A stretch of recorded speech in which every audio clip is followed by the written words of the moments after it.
మీకు కనికరమును సమాధానమును ప్రేమయు విస్తరించునుగాక. యూదా 1వ అధ్యాయము 2వ వచనం.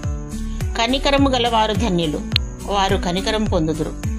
ఇతరుల పట్ల కనికరము చూపాలి, నశించిన వారిని రక్షించాలి.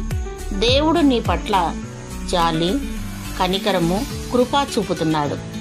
నీవు ఆత్మీయ విషయములలో తప్పిపోవచ్చున్నప్పుడల్లా నిన్ను ఆత్మీయంగా బ్రతికించాలని ఓపికతో క్షమించి కనికరిస్తున్నాడు.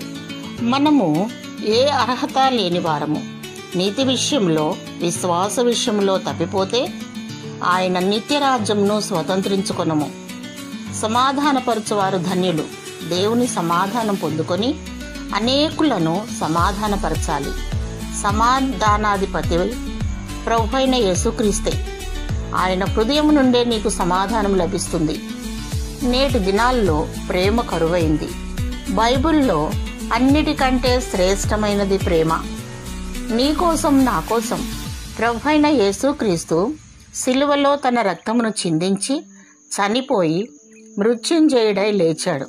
నిన్ను రక్షించుటకు ప్రేమతో త్యాగం చేశాడు. ప్రేమను ధరించుకోవాలి. అనేకులను ప్రేమించి మేలు చేయాలి. దేవుడు నిన్ను అన్ని విషయంలో వర్ధిల్ల చేయునుగాక. ఆమేన్.